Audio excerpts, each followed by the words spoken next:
शिरोळ इथं 1 फेब्रुवारीला कवी विठ्ठल वाघ यांच्या अध्यक्षतेखाली होणार साहित्य संमेलन, ग्रंथदिंडी, निमंत्रित कवी, बहारदार, कथाकथन यांसह रसिकांना मिळणार साहित्यिक मेजवानी।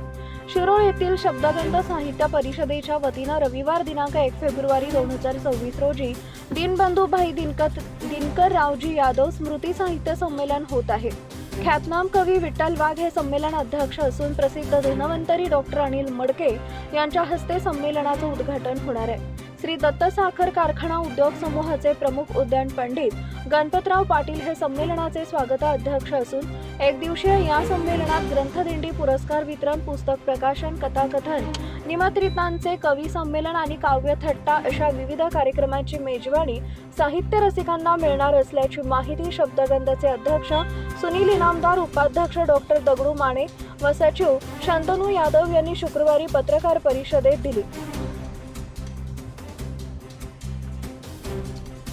रविवार दिनांक 1 फेब्रुवारी रोजी सकाळी पहिल्या सत्रामध्ये यादव बंगला ते श्री दत्त कारखाना कार्यस्थळावरील कैलासवासी दत्ताजीराव कदम कामगार कल्याण मंडळ क्रीडांगणावरील संमेलन स्थळ या मार्गावरून ग्रंथदिंडी निघणार आहे।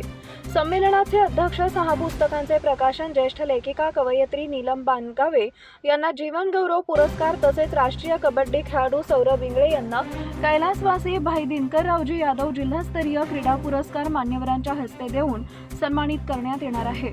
दुपारच्या सत्रात प्रसिद्ध गायक व सिने अभिनेते रावसाहेब भोसले यांच्या अध्यक्षतेखाली पुणे येथील प्रसिद्ध कथाकार प्रतिमा इंगोले यांचं कथाकथन होणार आहे। तिसऱ्या सत्रामध्ये दुपारी 4 वाजता दंगलकार नितीन चंदनशिवे यांच्या अध्यक्षतेखाली निमंत्रितांचं कवी संमेलन होणार असून सायंकाळी 5:30 वाजता साहित्यिक ज्येष्ठ पत्रकार संजय सुतार यांच्या अध्यक्षतेखाली तालुकास्तरीय कवींना काव्यकट्टा या माध्यमातून व्यासपीठ उपलब्ध करून देण्यात येणार आहे। संमेलनातील काव्यकट्टामध्ये सहभागी होऊ इच्छिणाऱ्या नवोदित कवींनी Sanjay Sutar mobile number 8600857207, Atharva doctor Dagdu Mane 9822544321 यांच्याशी संपर्क साधावा। तसेच साहित्यप्रेमींनी या संमेलनात मोठ्या संख्येने उपस्थित राहावं असं आवाहन संयोजन समितीच्या वतीनं करण्यात आलं आहे।